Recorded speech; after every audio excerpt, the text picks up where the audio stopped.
See. Okay. Okay, welcome, ladies and gentlemen. This is a pre-recorded episode of Arknolia and the Doctor, taking a look at TV memories. And this is our third installment of the original Star Trek series. And I guess we're right now on the third series right now, I guess you could say there. And the third and final series, from what I understand. Yes, this will be it, Yeah. and there won't be as many really good episodes. In fact, we'll run into a couple of fair ones. All right. Now, the reason. All Like I right. said, there's no such thing as a poor one in my eyes, but some of them come close. Yeah. Now I'm recording this right now, and I'm going to upload it later on because, as I explained to Arknolia, I'm going to be doing some stuff with my brother-in-law, and it usually takes about a couple hours here. So I'm going to do this ahead of time. Record this and then upload it on my channel there. And you're live on yours, I understand, right now as we I'm speak. live right now, but I Oh, don't nice. have anybody ever show up. So All right. It usually takes a while there. Usually later on, if there's not that much viewership at that moment, there'll be later on. We noticed that a few times before. right, Yeah, usually happens all the time. Right. okay, All right. Right. So I will let Argnolia talk about the third and final season and the kind of episodes that they had going on at this time. Because this was where things started really going awkwardly odd. Needless to say, there. yes, Yeah. yes. First one is Spock's brain. This one, this runs into the fair category, but I'll do a quick description on it. Some woman invades the Enterprise, incapacitates everybody, and when they come to, they find Sock in a bed in the sick bay, and his brain's gone. Wow. It got stolen. How in the world are they able to do that? Was there a lot of scars? Was it just leaked out of his earlobes or something like that? Was it teleported or what? Because. Well, I don't remember exactly what the deal is, but McCoy kept his body because he's a Vulcan, Mhm. pretty much alive while they go searching for this his brain, Wow. and they end up on a planet where all the men live on top and all the women live on the bottom Wow. inside the planet. And they had stolen the brain because they needed it for the controller, which is the thing that runs things for them in their city, while as men are out there being whatever they are, savages. Yeah. So basically, they were so they took the term "let us use your brain to a whole new level." Yes. And essentially, it's just a matter of them trying to get the brain back into Spock so he'll be Spock again. Yeah. So no And like I doubt. said, No, go ahead. it's a it's No. a fair episode. It's not horrible, but it's not good. In fact, it's possibly the worst episode they did. I mean, you see scenes of them walking Spock around like a robot Oh. because I don't know, it's Oh just my weird. God! And yet the brain functions like you're the muscles to move, and how you're able to move when you got no brain in your head. Well, Um, McCoy had fashioned some kind of thing that would make the guy move, oh, I don't. but So literally, Spock has lost his mind, literally in this episode. pretty much. And like I said, it's a fair episode. I'm not going to call it poor, although it's awful close, Yeah. but it's definitely different. All right. Very different Next, there. yeah, the next one's the Enterprise incident, where they are on a secret mission to steal a Romulan cloaking device. So they're going into Romulan space, and they do all kinds of deception to get the Romulans to capture Kirk and Spock. And this is the first time we've seen the Romulans, and they look a lot like Vulcans. Oh, really? And so everybody's thinking, "Oh, Spock, is this part of your people too?" And of Relatives course, or yeah, descents? yeah, relatives, descents, whatever. Well, But they end up eventually stealing the device, and in the process, Spock kind of semi-romances the commander of the Klingon, Oh, a Romulan vessel, while Kirk's trying to steal the cloaking device, and it it's here's reasonably decent. kind of like Um, the sound, kind of like sounds one of those, you distract with the guard and such while we make off with this prize item here. The whole yeah, idea there. that's kind of what it is, Yeah, and they basically end up stealing the device and putting it on Star Trek on the the Enterprise. Enterprise. Sorry about that. And essentially, that's pretty much how that one goes. It's borderline to being good, but I'll go ahead and call it good All right, because it has some elements in it that make it make it watchable. interesting to watch there. Yeah, and even the Spock's Brain one did, even though it's only a fair episode, it still had things in there interesting to watch. Like I said, I don't see anything in the original series that I would call poor. Just a couple of them that are close. Yeah. The next one is the Paradise Syndrome, where they go to a planet that's full of people that are based on the Native American, and there's an obelisk down there that they're trying to figure out why it's there. And Ah. then Kirk falls into a trap door inside of the obelisk, and they didn't see him do it, so they're looking around for him. They can't find him, and they have to get back to Enterprise because there's an asteroid headed for that planet that's going Oh to wow. destroy it if they don't try to do something to deflect it. And so that they have to get back, and they said, "Well, we'll come back and look for Spock." In the meantime, a couple of the natives there happen to go into that obelisk, and they see Kirk there, and he's got amnesia from the fall, Oh and wow. so he doesn't even know who he is or what he is. Wow. But they kind of think, "Oh, he must be from the gods because he's inside this thing and he's coming out." And so basically, they pull him out. One of the natives and he end up hooked up. In fact, I think they got married, Oh and wow. I honestly don't remember for sure. And they're living their lives and stuff. And then suddenly they know that this asteroid's coming because the skies are getting dark. It's getting, all the storms and crap are happening. Yep. And they say, well, the obelisk thing is supposed to deflect it. And since you're the guy that came from it, you can figure it out. And they go back to the obelisk to get it to do its thing. And Kirk has no idea what to do. He's Says, got duh, I amnesia. don't. Yeah, he's got amnesia. He don't remember shit, let alone his last name. So he's going to need some guidance there. And I'll bet you And the of course, natives the be like, natives didn't know. And so they start thinking, oh, you really must not be a god. And he and the girl he married are up there, and they start throwing stones at him and trying to stone him. oh wow. And Spock and McCoy materialize and show up, which they're kind of like, whoa, we got to get out of here. And they run off. Yep, all the And natives. yeah. And so Spock and McCoy go over there and try to tend to Kirk and the girl that I think is his wife. And they do something. I think Spock does a mind thing to bring his mind back. Wow. And they say, oh, we got to get inside this obelisk because this is what deflects to, because I deciphered the writings. This Yeah. is Spock. And this is like Indians, as in Native Americans. When you think, Yes. yeah, so it's like an Indian reservation planet, Yeah, that's probably a pretty good description of something it. like that. Yeah. But they end up finally getting inside the obelisk, and Spock figures out how to turn it on so it deflects the asteroid, which it does that, and the planet is saved. And then McCoy tells Kirk that the girl that he was with and married, he's not going to be able to save her because she's going to die from her injuries. Oh wow. So that's how they get out of that story, basically. Wow. And that's a pretty good episode, I I think. know. I know. Kirk must have been. It felt like really bad. It's like I was married to this gal, and I don't remember her, and now she's gone. Yeah, that's pretty much the gist of it.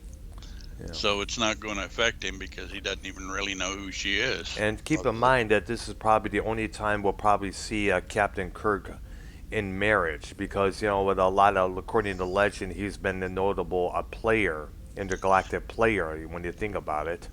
Yep, yep. Next episode was "And the Children Shall Lead."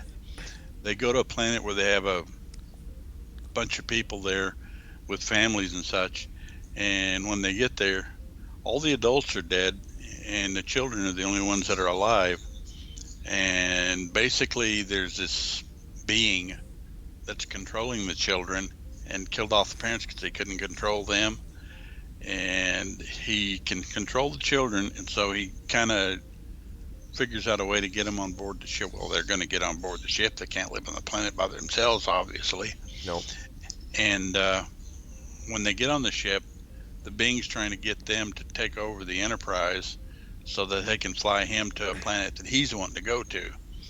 And basically, it ends up at the end, the children, the only way they can break the hold of this guy is they show the children pictures of their parents and them having fun and playing and all that. And the children are getting happy. They think that's pretty cool. And then they show them pictures of the parents dead, and the children Get all emotionally. get upset. Right. And that breaks the hold that the alien had on them, so they're able to make him fade away. Oh. Kind of like somebody like sounds like an intergalactic Children of the Corn when you think about it. Yeah, it's probably pretty close to that. Yeah. But they manage to get rid of the alien, and they take the children. Well, they tell us they take the children to a Federation planet so they can get them raised and such, because obviously their The parents are prop dead. the proper way there. Kind of Right. like a foster planet. Yeah. In a sense, that's probably what it is. All right, I see now, man. And then the next episode is one called "Is There in Truth No Beauty," Mm. which it's about a woman who is traveling with this ambassador from a planet whose appearance is so bad. Well, he's inside of a thing, a box, whatever. Container. But yeah, and his appearance is so bad that it'll drive a person utterly. It's kind of like a Medusa. Oh. It'll drive people absolutely insane, so nobody can open the box and look at him. Yep. They have to communicate with him telepathically, and she right now is the only one that can do that. And so they bring them on board the ship to transport him, and he ends up. Well, the alien's not a problem. The lady is real jealous about anybody that has any contact with him, Uh-huh. and basically, it's one of those things where Pay a attention couple to of me, people, not him. yeah, yeah, and a couple of people do go insane because they manage to see the guy, Hmm. and then Spock gets involved in this because he can do the mind meld thing, and the lid gets opened somehow. I don't remember how, and his mind kind of goes awry, Um, and so they have to put him in sick bay. And Kirk convinces the lady that, hey, you let this happen, fix Spock. And she eventually does fix Spock, and then she realizes that everything's fine. There's no problems. I see. This is another borderline good. It's okay. It's not terrible. Like I said, none of them are terrible, but it's it's okay. It's not terrible, but it's not bad. So it's kind of like in between. Yeah, it's borderline good. It's almost fair. And next one was Spectre of the Gun, which they invade a place that the people are, or invade airspace of people that don't want them there, and so they take Kirk, Spock, McCoy. I think Chekhov was involved. 5 or 6 of them put them down on this planet, and they reenact a gunfight at OK Corral. Oh wow! And Kirk In and the Spock and Western. those, yeah, and Kirk and Spock and those guys are the bad guys. Ah, And basically, it's kind of a reenactment, but it's not totally accurate because the aliens obviously don't know everything. But they managed to get out of this by using Spock's mind meld thing to this is an illusion, this is an illusion. So when they got shot, they didn't get killed. And essentially, this is relatively decent. Yeah. It's not great. It, I don't know if any in season 3 are great. We'll find out when I get there. Yeah. But it's it's reasonably good. It's not horrible. Next one was Day of the Dove, and this one was kind of interesting actually. It's not bad, not well. Essentially, Kirk and the Klingon, well, the Enterprise and the Klingons are they come to a planet that the Klingons were at, and the planet has been decimated because it's been attacked or whatever, Hmm. and so they automatically assume it's the Klingons, and they start getting angry with them such, and somehow the Klingons end up on the Enterprise. Oh wow. And what it turns out, there's a being that's causing all of this, and the being lives on strong emotion. So he's kind of egging them on, and they're starting to fight each other all over the place. They do this, they do that. They've even killed a couple of them, but they come back to life. Wow. Reason being is because the being needs them and feeds on their fears. And then finally, Kirk convinces the Klingons, look, it's not you, it's not us, it's him. And it's this glowing thing that's feeding off what's going on. And they basically get rid of him. Yep. It's close. I'd say this one's good. So they had to combine their talents to get rid of this their being. Exactly, Oh. exactly. And then the following one was For the World is Hollow and I Have Touched the Sky. Wow. Nice title there. Yeah. And basically, what it is there's an asteroid headed for a planet that they've got to try to destroy. And they land on the asteroid and find out that it's not just an asteroid, it's kind of like a spaceship built to be like an asteroid. And there are people living inside of it. And the people inside of it don't know how to control it or anything because it's being controlled by a computer. And in this one, McCoy has some kind of disease that's fatal, Ooh. and he stays there while they try to go figure out some kind of way to fix this thing. And he stays there and he ends up marrying a woman there or hooking up with her or whatever. I'm not sure if they got married or not, but she's like the leader or whatever of this inner world. And basically, they end up Kirk and Spock come back, and they end up getting to the computer that no one's supposed to go to or whatever, and figuring out what they got to do to fix things because it's some kind of something going on that had the computer needed to be literally debugged because I think it was a hornet's nest. Ah. But they figure that out, get the computer right again, and in the meantime, Spock discovers, looking at the computer, a cure for McCoy's disease. And so they figure out, whoa, Kirk, or McCoy, you're not going to die after all because here's this cure. And then he's got to kind of make a decision: does he stay there or does he go? And of course, you know how it goes. He goes, and that's a pretty good episode. I'd call it good. Yeah. It's kind of interesting. There's a little character interplay there. So usually the ones that have a lot of that are the good episodes. Ah. And then the next one was the Tholian Web, which basically the Enterprise enters this part of space that's like unstable, and it's got several different dimensions going on. And somehow Kirk gets into another dimension, and so he's not where they can see him, but he's there, but he's not there. You'd have to see it to see what I mean. But essentially, they're there and they're in an area of space that this other race thinks, hey, this is ours. So we're going to put you in this web and then we're going to destroy you. So you got ships that are slowly creating this web while they're trying to figure out how they can find Kirk and yet escape the web.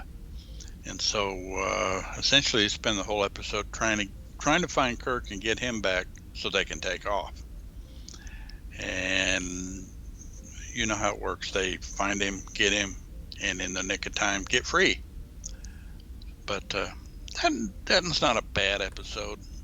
Again, they don't have any bad ones. Yeah. It's it's reasonably decent. There, I'll put something in between fair and good. Reasonably decent. I'd put it in between fair and good. It's watchable. They're all watchable. Yeah. But that is one that if you have to miss one, well, first one I'd miss is Spock's brain, unless you want the amusing part of watching Spock walk like a robot. That alone sounds like a trip to deal with. I mean, like, here's this intelligent being who's lost his mind with a Yeah, exactly. in a jokingly manner, and now everybody else has to deal with this. So, I can It's imagine McCoy and Kurt be like, damn it, Spock, why did you lose? When did you have you lost your damn mind for crying out loud? That joke yeah, is going to be going. That joke must have been told over and over throughout watching that episode. I'll bet you when it first aired. yeah, pretty much. It's it like I said, that one's a definite fair. I mean, it's okay, but it's definitely fair, and Oh it yeah. might be the worst one. Next one was Plato's Stepchildren, Yes. which was they were forced to a planet because the leader of the planet got some kind of infection or something, and they needed the doctor. And they got the doctor there. He fixed him and all of that. And it turns out these people have special powers. And they decided, you know what? We want to keep McCoy here just in case. And McCoy's like, I don't want to stay here. And they tried to figure out ways to force him to stay there, which was they made Kirk and McCoy and Spock prisoners. Well, actually, they made Kirk and Spock prisoners and had McCoy watch as they put them through all sorts of stuff. One of the things that occurred in this episode, which is actually kind of interesting, is there was a forced kiss between her and Kirk, which is one of those things you just didn't see in the '60s. Yes. You know, it was just one of those things that just didn't happen in the '60s, but it What? did. Yeah. The interracial kiss between Lahore. Right, Yeah. right, That episode right there was groundbreaking. I should say because at that time, yes, as you mentioned, nobody has ever done something like that. So, and you got to remember, the racism did not exist on the Enterprise or in the Federation. Remember, we had an African woman, right, a Canadian male, an American male, a Scottish male. Also had a Oriental male. Everybody else, all and a these different Russian. cultures, and Russian, working together as a unit. So Gene Roddenberry Exactly, also had the idea of like if these all these people can come together and work together as one, you people watching can as just as well, and exactly, which is the main thing behind Star Trek. You know, uniting as one and breaking down the exactly. racial barriers because at that time, there was still segregations between whites and blacks and other cultures as well around that time. Yes. Yeah, Next, oops. Next episode. I was having trouble with the word episode. yeah, I was having an episode, I suppose. Was Wink of an Eye, which essentially were speeded up aliens that moved so fast that all you heard was a buzz. You didn't really see them. You couldn't see them because they were moving around so fast. And essentially, they had reached a point where the females and males, the males couldn't reproduce. I don't recall exactly why, but the females needed breeding stock.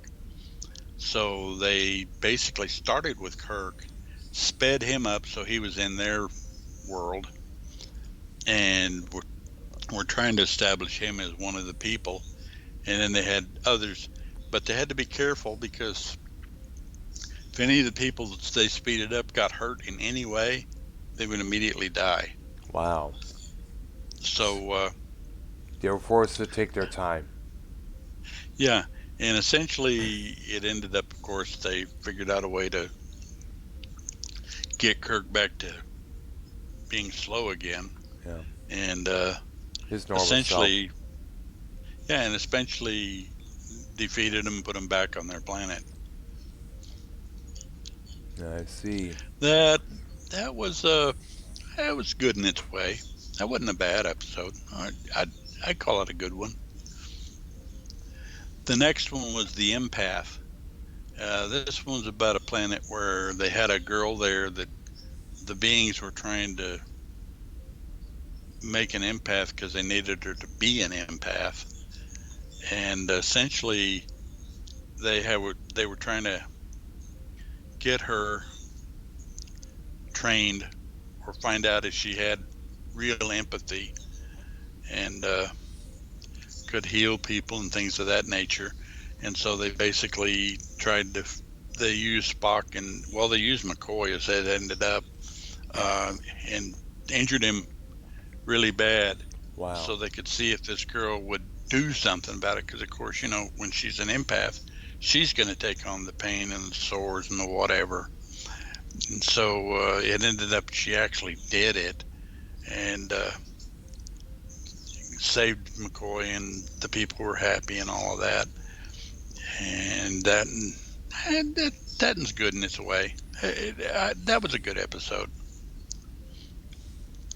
Next one's Elon of Troyes, which is about a one planet and another planet that were constantly fighting with each other, and the way they were going to solve it was the leader of the one planet, the woman, was going to marry the leader of the other planet, the man, and they didn't even know each other. And essentially, they were transporting Elon, which was the girl, to the other planet and trying to get this solved. And of course, they had complications and things going on and such. And it turned out that they finally showed this girl that this is the way you need to go. This is the way it needs to be, and she went with it. That's a fair episode. It's really not a great one, Yes. not a bad one, but it wasn't. Let's put it. What did I say? What was my in between one? Reasonably good. Yeah. It had its moments, let's say. I see. Yeah. Next one's called "Whom Gods Destroy," and essentially this was them going to a planet that the insane were on, Yeah. criminally insane actually. And there was one guy there that had learned how to shapeshift, and he had somehow taken over the place. And essentially, the Enterprise was going there with some medicine that's supposed to help these people and cure them. And the guy decided, well, he was a deranged former starship commander, Oh. and he is, like I said, he could shapeshift, so he kept changing to people, and they had trouble figuring out, is this the real guy or is it the fake guy? Yeah. We see And, that so many times before on those kind of scenarios there. But yeah, at times it also adds to the drama and to the episode as well. right. And that's a good episode. It's interesting to watch just to see how they get through it. Yeah. And the next one was Let That Be Your Last Battlefield. Ah. This one involved an alien that was snow white on one side and coal black on the other side. Oh. And he was being chased by a law enforcer from the same planet. And when he got there to pick up the guy or whatever, he was white on the other side, black on the opposite side. Ah. And they had conflicts. That's going to sound familiar between them because they were different. And people were like, "You guys look alike. What's the problem?" He says, "No, he's white on the right, and I'm white on the left. Hmm. He's a bad guy, and I'm not. That sort of thing." Split And personality. yeah, this was a real big charge at racism. basically. That's true. Yeah.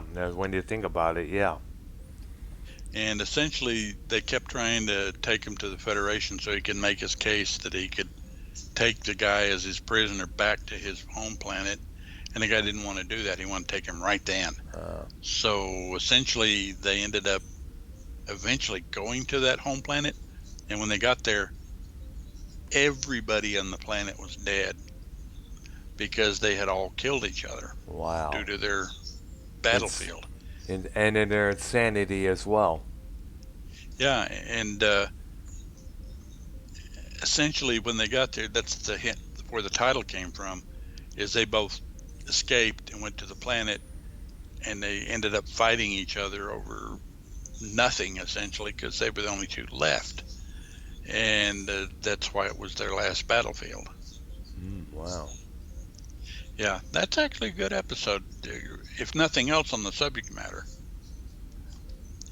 And telling you if you got to keep doing this stuff, you're going to eventually kill everybody.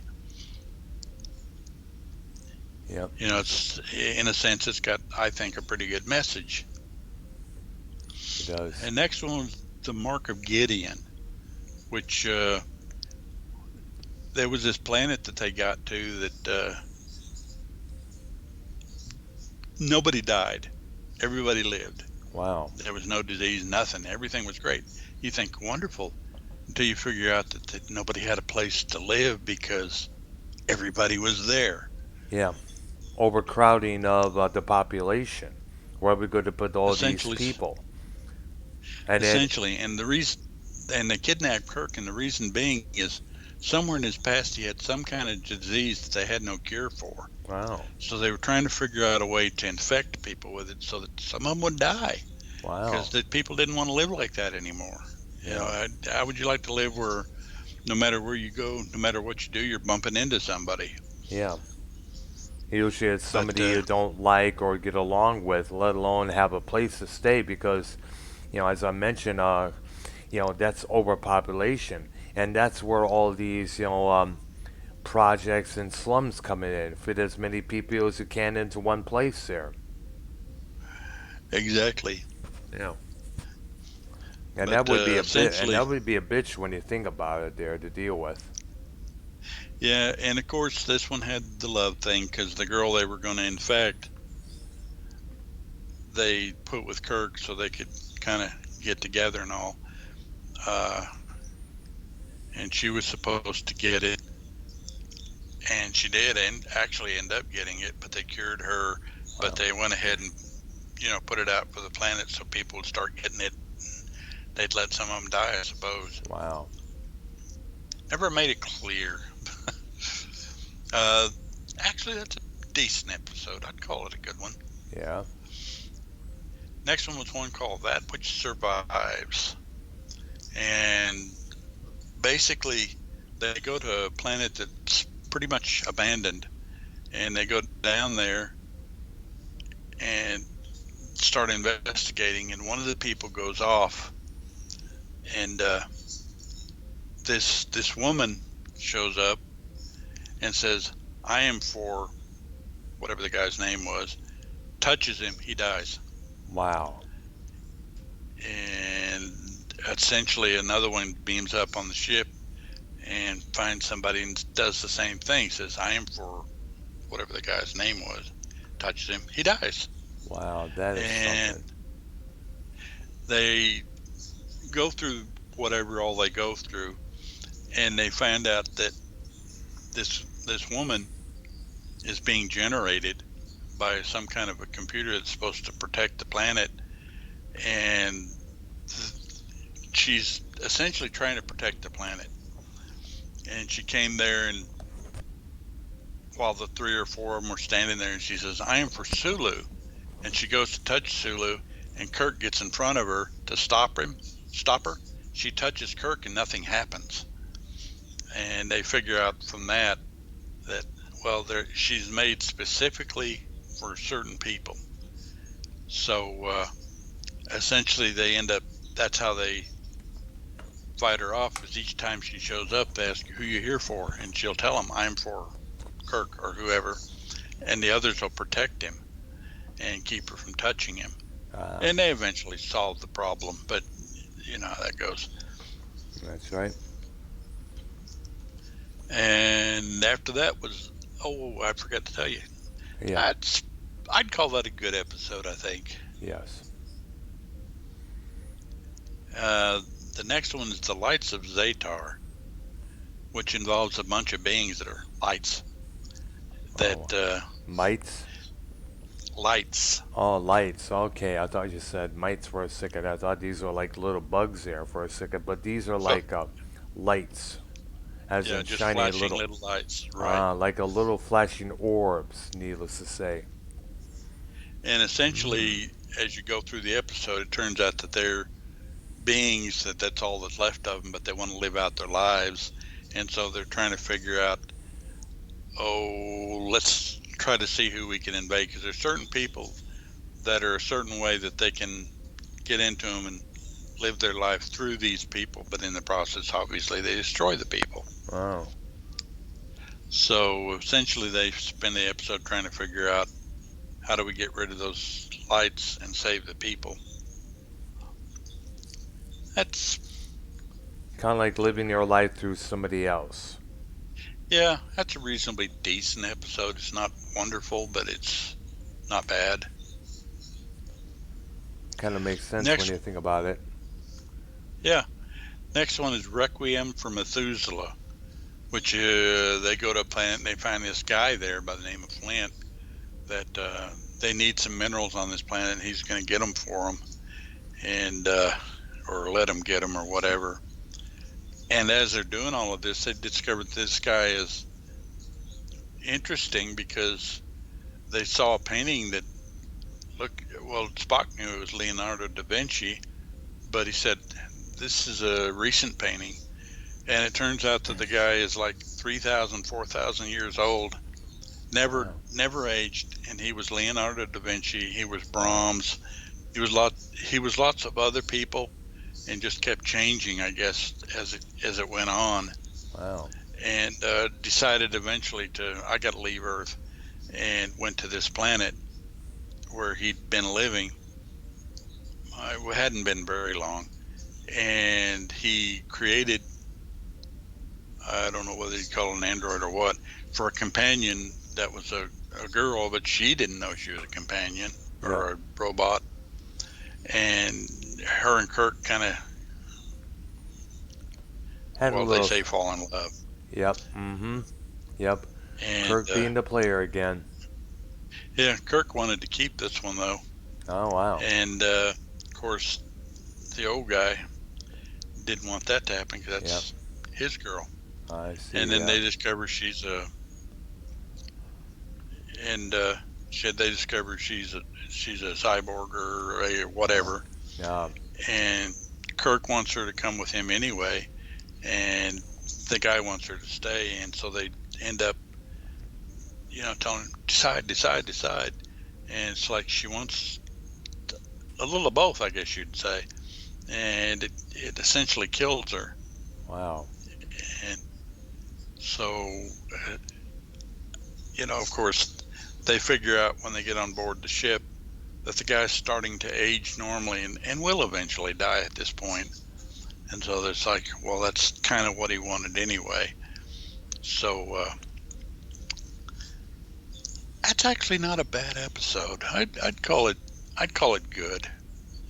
Yeah. It's an interesting to watch.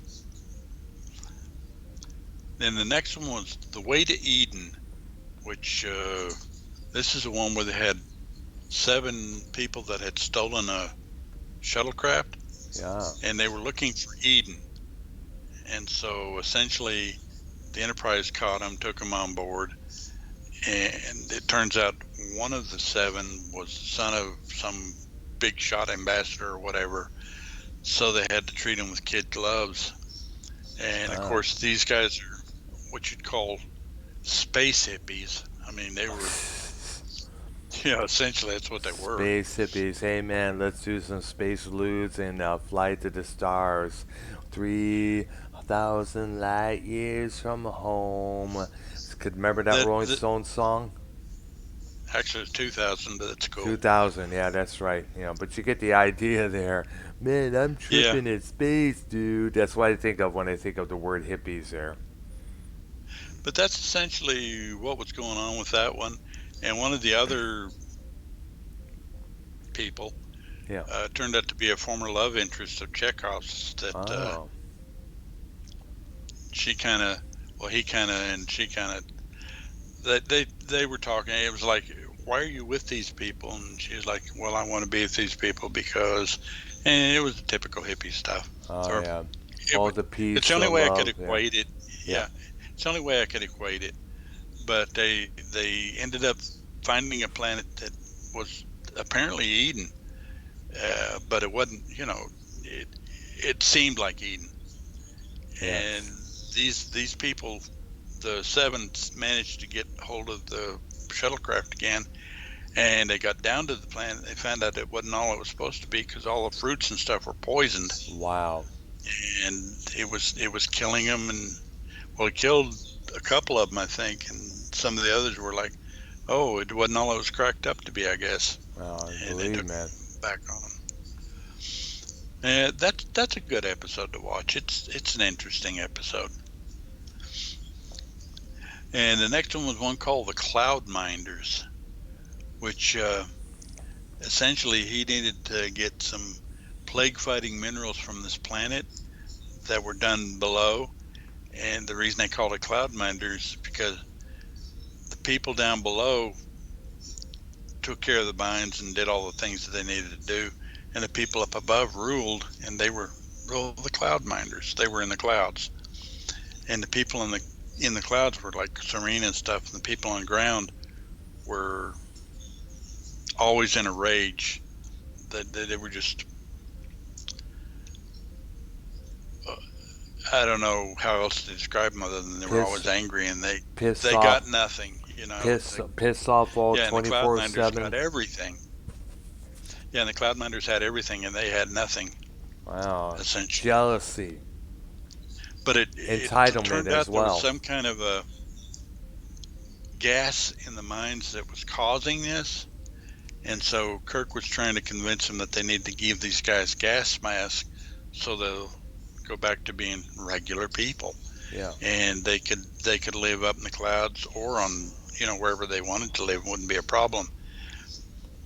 And that's essentially what that episode was about. It was, yeah, I'd call it good. It wasn't a bad episode. I'd call it good. Next one was the Savage Curtain. Uh, well, as the Enterprise is typical to do, they Yeah. invaded the space of guys that didn't want them there.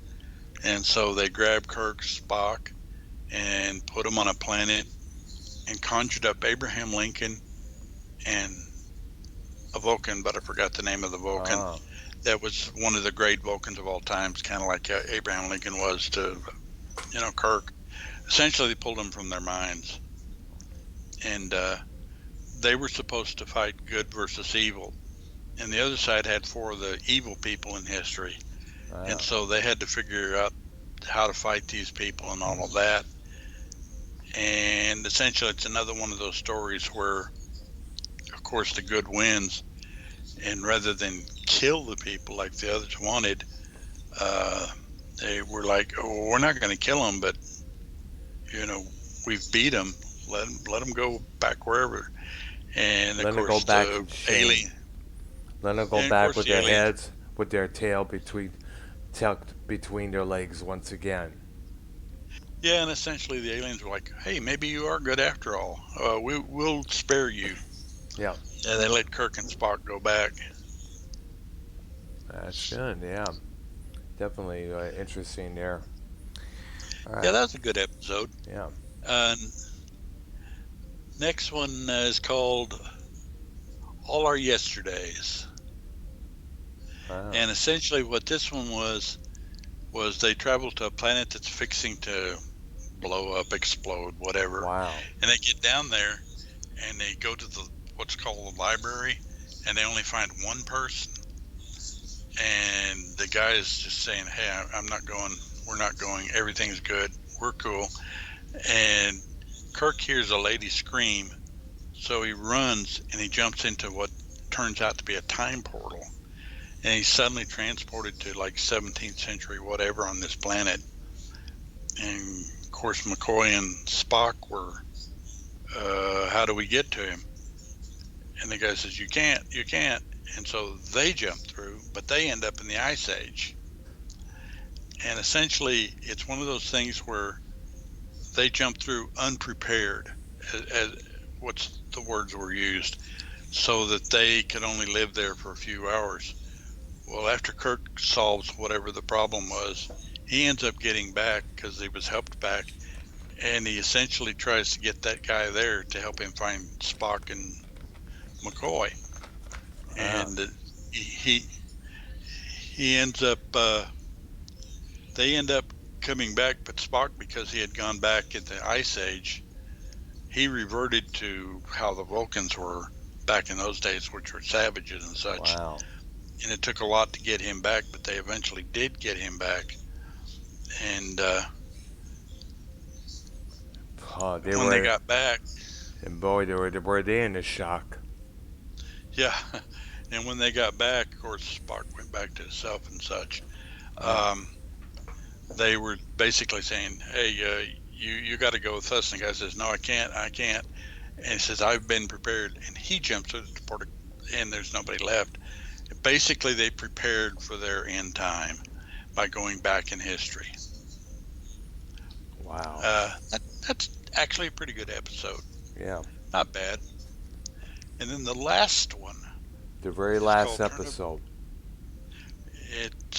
Turnabout Intruder, and essentially this one's about uh, the Enterprise going to a planet where these two scientists are studying it and all, and they get on the planet, and Kirk ends up alone with the girl, and he sees an alien device there, and he's over there investigating. She hits a button and freezes him, and Wow. he's frozen in the alien device. And then she goes over there and gets in the device, pushes another button. Next thing you know, Kirk's mind and such is in her body. Wow. Her mind and such is in his body, Oh because my she had God. this thing about she had to be a Star Wars star. She had to be a Commander? starship commander. Oh. She just had to do it, and this was the only way she knew to do it. Oh my And goodness. so she switched She him just out. seeking the easy way out instead of learning all the routines and stuff like Kirk did. Right. And essentially, she had such mental problems, which was the reason that they wouldn't make her a captain, Wow. that she kind of belied herself on board because she's wanting to kill the doctor, kill this person, kill that person, Oh and man. she'd fly off the handle at little things and such as that. Lose her So shit, everybody, needless to say. yeah, and so everybody kind of figured out, hey, this isn't Kirk. And they finally figured out a way to get him back. Wow. Uh, Kind of but like a. essentially, Go ahead. that's Kind of like the what I would. trans. Kind of like someone like one of the most ultimate transgender episodes ever. When you think about that, I mean, a man becoming a woman, woman becoming a man. Not in a physical form, but in a mental state. When you think about it, there. Yeah, and this episode, well, I would rank as fair. If it wasn't for Spock's brain, this would be the worst episode because it really put women in a bad light. I Mm. mean, of course, this was one woman with mental problems and all, And not and all of they, them. But then again, that's yeah, how people are going to perceive people. And when you think about it, it was kind of episodes like that that often put up people with mental disabilities in the hot seat there because there's this stigma that happens with the mental ill individuals out there. They think they don't know if this person is going to snap at 1 minute, start killing people. They don't know if they're going to start hallucinating or hearing voices instead, and that scares regular people. Because a yeah, lot of weight, and plus now in these days of political correctness, an episode like that was sure it was going to draw some heat from all these activists out there, these it SJWs. may not have got shown. Really? You never know. Yeah. So it didn't actually didn't get shown after all, or not, or No, no. In this day and age, if it had been released uh, now, it it would have may been not have gotten shown. no, no. They would have to condemn it like they condemned all these other movies out there, from the past. Yeah, You know. So but that's I no, guess then we can, in conclusion, I would say if I was going to tell you season one episodes that are kind of like, oh, you got to watch this, yeah, probably Where No Man Has Gone Before. I'm reading through them. yeah. Actually, there's a lot of them that are pretty good, but I'm Wow. trying to figure out the ones that are To the stand out the best. most, yeah. Yeah, and oh, City on the Edge of Forever, definitely. And Devil in the Dark is a good one. Yes. It's kind of hard for me to point out just a few because season one's full of them. It's got a lot of pretty good ones in there. Yeah. And season two's got some pretty good ones too, but it's starting to fall off a little bit, Yeah. So but whereas not yet. season three, the third and final one, kind of like goes in this little AWOL direction there. Yeah, essentially, this is when the network executives were trying to run things. Yeah. And although there are some episodes that are landmark for what they are, Yeah. uh, it's still they're not hard to watch, but some of Cheesy. them are like Cheesy uh, as hell. it's kind of like okay, Yeah. Cheesy. but I'd That's the still word for recommend a that. couple That's the of one them. we're recommending right now. It's cheesy to watch. Yeah, but it's still not to the point where it's like, oh, don't watch this. This is bad. I know. 'Cause there's none of those. There's just some of them that you're kind of Question. okay. Yeah, but among those last ones, I will say that Let That Be Your Last Battlefield was definitely because of the subject matter worth watching. Wow. That was well done. Yes. One of the two guys that was the aliens was Yes. Frank Gorshin, and you know who that is, right? Yeah. The Riddler on the Batman series. Yes, I think I remember yes. seeing that sometime a long time ago there. It's kind of funny because in a sense he acts like the Riddler. Yes.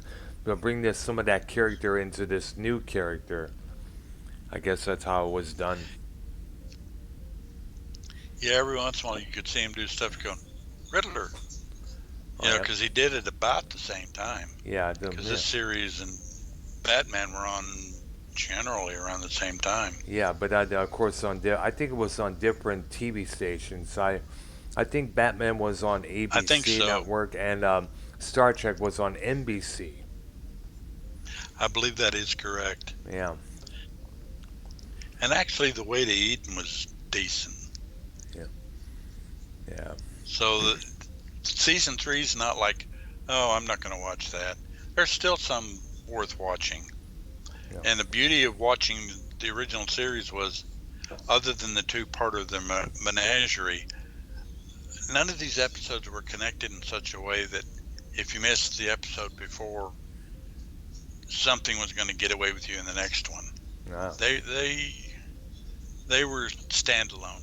Yeah. You could watch them. All these episodes stand on their own. They have their own individual ideas and stuff, and there was no continuation of this or continuation of that or this coming up at the last minute there or this theory coming up from a previous episode. They might touch on something from previous episodes, but it's little and it doesn't affect anything. And Yeah. it doesn't make you go, oh, I wonder what happened back then. You can get away with pretty much watching all of them and not missing a beat, Yeah. which is generally not true of some of the other Star Treks. You Yeah. almost got to watch them in order, That's true as well. especially Yeah. Deep Space Nine. You pretty much got to watch that in order, Oh yeah. but Or not the totally. Um, Did you ever watch the other or Star Voyager. or Voyager or Next Generation or the ones that came after? Like I know the rebooted Star Trek movies with that was directed by J.J. Abrams in the early 2000s, and they really definitely gave the new gave a new look at the how the original crew was assembled. But however, according to the but yeah, also got to keep in mind when you watch the original series and the J.J. Abrams versions, you notice, of course, as we mentioned, the technology, the graphics, the CGIs, is a lot more intense, a lot more powerful than what we have with the original series. But then again, you got to remember, you know, this was they didn't have this kind of technology back in the 1960s. Wasn't available. Yeah, it I wasn't haven't available, seen and some of it was those. not even thought about it. Well, I haven't seen some of those because I kind of pretty much quit going to movies. Mm, Uh, I was trying to remember what the last movie saw was. I think it mm, was Star Trek 2 yeah, or 3. I forget which one. mm, When they first came out, so that tells you how long it's yeah, been. yeah. The movies, yeah, and we're talking about now. I want to ask about the Star Trek the motion picture. Those are the movies that came out, like the Wrath of Khan, the Right, Voyage Home, the Search for right, Spock. That came about because of all the talk, all the resurrecting popularity of the original series here, and that kind of like provoked the movie studios to, hey, let's assemble the original cast together. Let's have them journey on this here on their first voyage ever together there. right. And Uh, and also this is around the time when science fiction was like one of the big things around those periods. Remember, thanks to the first Star Wars, we saw a lot of course, we saw the first Superman with Christopher Reeve, and of course, as right. I mentioned, Star Trek: The Motion Picture, and a couple others as well. That kind of like continued the science fiction franchise for a long good number of years. Yes. And also, And just, and of course, later on during the 80s, whichever Star Trek movie came out with the original cast, they were always directed by Leonard Nimoy. So yeah. yeah, I guess William Shatner directed one. I guess I forgot what it was. It was but I forgot the name because there was so many of them at that point. And then of course, later on during the 90s, it would later merge with the Next Generation cast, and Right. we would eventually see Kirk and Jean-Luc Picard on the one movie there, kind of like a crossover when you think about it there.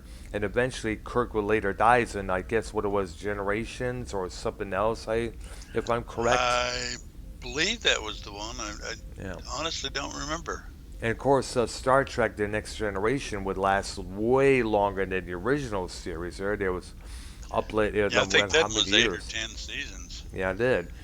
And of course, we did that spawn. Of course, later on, Deep Space Nine, which is this crew stuck in this one station in the same spot for God knows how long. And it's going to Right. kind of drive you nuts when you look at the same galaxies, the same stars. So kind of like from what I remember being told, like, because they're stuck in this station for 24/7, they're going to be the crew is going to be a little bit more edgier because Yeah. of this. Yeah. Yeah. And then of course we have Voyager, which details the whereabouts of the Starship Voyager, whereas Captain what's her damn name? She's played by Kate Mulgrew, Janeway. Janeway, that's her name. Yeah. They're trying to get back home, but they keep running into this situation, that situation, and then later on, I guess they came up with Enterprise with the guy who played in Quantum Leap a couple years before that. He Yeah, and that was, one they were supposed to try to do. Oh, this is what happened to get us to the original Star Trek. yeah, that was way before the original there. And then, of course, now we have Yeah. Discovery on the three Star Trek programs on the streaming channel CBS All Access. We have Discovery, we have Lower Decks, which is an animated comedy, kind of like in the vein of South Park, but I don't know if it has any vulgar or any of that stuff there. And of course, Picard, the continuations of Jean-Luc Picard after he retires from the Federation. He still finds himself in little situations with the new crew, and one of the guest people who get involved with him is Seven and Nine, played by Jerry Ryan from the Voyager series there. Yeah. Well, I don't. I'll probably watch them eventually, but I haven't seen Discovery, Mm. Picard, or the one that you were talking about, the animated one yet. Yeah, I haven't seen Because it. I'm only seen I'm kind of listening to what a real true Star Trek aficionado said about that, and it is Joe Cronin. yeah. He said that both those episodes or both those shows are kind of, well, they're hard to watch, but they're Star Trek, but they're not Star Trek. Hmm. They're not that good, but if you want to Kind stick of with, iffy on the kind of yeah, iffy. Yes. and essentially that was enough of an opinion based on, his obvious love for Star Trek Yeah. that it didn't look like something I wanted to see. Wow. I'll eventually get around to it, but All right. I didn't jump out to see him because of that. I see. But Yeah. you know, Well, so I guess the Star Trek, and now we still have Star Trek conventions such as we have with Star Wars conventions. I remember I right, mentioned this one time before. There was a mashup between a crossover between the 11th Doctor and his companions, and the Next Generation crew. It was for a comic book series where they was supposed to take on both the Borg and the Cybermen who have been eventually formed a bond together to get rid of humanity, make everything have machine, cyber, everything, all that such there. I'm surprised the Daleks weren't involved in that one. I know that was something there. And I was wondering what would have happened if there was a Star Trek and a Star Wars crossover by chance. That would be interesting, actually. Wow. It'll be interesting to think about. It's like, well, actually, there is kind of a crossover between those two there because have you seen these Uber Eat commercials as of late? They both star Mark Hamill from Star Wars and Patrick Stewart from Star Trek. I hadn't seen those. I've seen a few of those. I've seen them on Twitter there. I've seen them on the TV. You know, Yeah, I hadn't they're seen so. those. Yeah, I've seen. They're pretty tripped out to look at. When you think about it, talk about a massive crossover. When you talk, I mean, like two sci-fi icons in one room together, playing some sort of I guess it was one of those air hockey things or something like that. I'm not too sure. And he talking about Uber Eats, this and that, and here, there.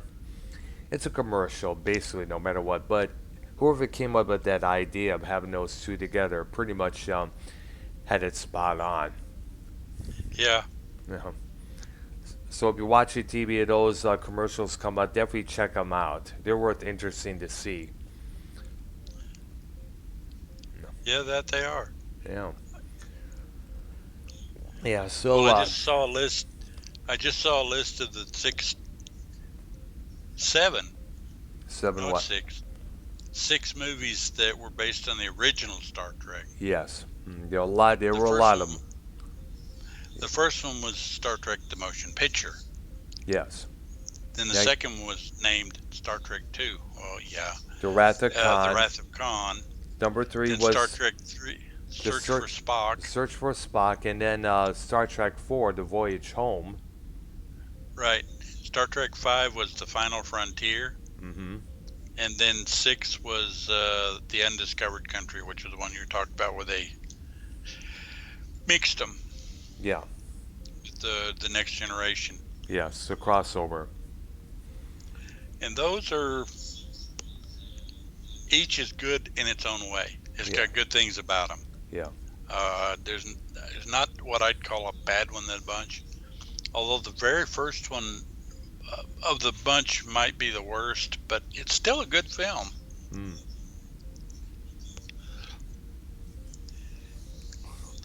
Have I you seen remember. all six? No, I haven't. The only one I remember watching the original motion picture one, when it was on Right. tape. When I think when we had still had HBO at that time or Cinemax, but I also did watch lots of the Voyage Home winner because of the fact they go back. They did time travel there, back to Yeah. around the 1980s, and see this Enterprise. Although these wild costumes up there, it had its comical moments there, especially when Spock, and while Kirk and Spock were like wearing when while Spock wearing his course wearing this here robe, he wanted to study these mammals, the little whales there, and he goes right into the tank of swimming, and you see Kirk's face is like, what the hell, Spock? Yeah. Yeah. Yeah, Yeah, that was good actually. that was interesting. Um, Yeah. that So that it you was need a to trip. sometime when you get a chance to kind of watch them. Again, you don't have to watch them in order. Yeah. Well, I don't know though. When Maybe they're two on and three TV. because, Yeah. but two and three you might have to because two is when, well, essentially Spock dies, and three is where they go looking for him Mm. and discover him somehow survived because he was on the planet where they shot something in there. They call it the Genesis Project or something like Yes. that. Yes. The funny thing about that movie is Christopher Lloyd as a Klingon. Oh, that's something there. Yeah, you can just see him doing it. Oh, Kirk, you search for the Genesis Project.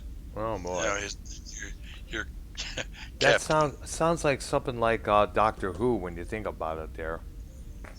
Yeah, but he kind of breaks into his Reverend Jim, Mm-hmm. Wow. which is kind of weird to see a Klingon doing Reverend Jim, Mm. which I'm sure you know who Reverend Jim is. Yeah. Correct. Yep. Jim Jones. No. Oh. You ever see Taxi? No, the movie? No, I haven't. No, actually, No, I no, no, haven't. no. The TV show. Oh, I never really watched TV that much. I was always either in my room listening to music or doing other things there, or at that time working on homework because I was in Well, they high had a school at that character on time. that show that Christopher Lloyd played called Reverend Jim, who Ah, was basically a burned out hippie, ah, and he was driving one of the taxis, and he was a fun character actually. He ah. was interesting. He definitely made an impact on that show. Oh yeah. But Of course, he would later make an impact with Back to the Future parts one, two, and three. oh yeah, yeah, Yeah. And he's still cited for that role more than ever than his role on Taxi when it come to think of it. oh yeah, yeah, definitely. Yeah. But like I said, it was funny to see him as a Klingon commander. Kind of, that's true there. So I guess so we still have Star Trek, the original series, still a favorite. Of course, now as we all know, because of all the movies, the series that came afterwards, it now is referred to the original series nowadays. It's often nicknamed that. Of course, we cannot forget the animated series, which ran in the 1970s, on which was a Which actually stayed pretty close to the original series. absolutely yes, It with the original voices as well, the actors there. yeah. So that one is almost a continuation of the original series. Yeah, absolutely there. And it was, of course, done by the boys at Filmation, which did an animated series for Fat Albert and the Cosby Kids, Masters of the Yeah, Universe, so then around the 80s. The Brady Kids, which spotlighted the adventures of the Brady Bunch children there, as well as anything, the Archies, Archie Andrews and his crew there. They, they did a lot of Archie Andrews cartoon series. There, Bicentennial Archie, everything's Archie. The Archie shows. I guess it was called. God knows they did a whole bunch at that time there.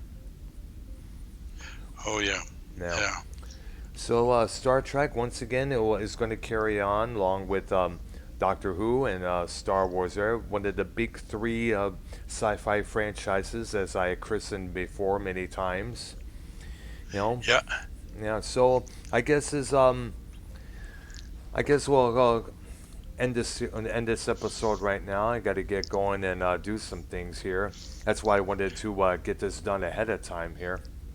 So Okay. okay, so I'm going to upload this after I'm done here, and then tomorrow night at 5 p.m. Central Time, we'll be discussing the arrival of the Fab Four.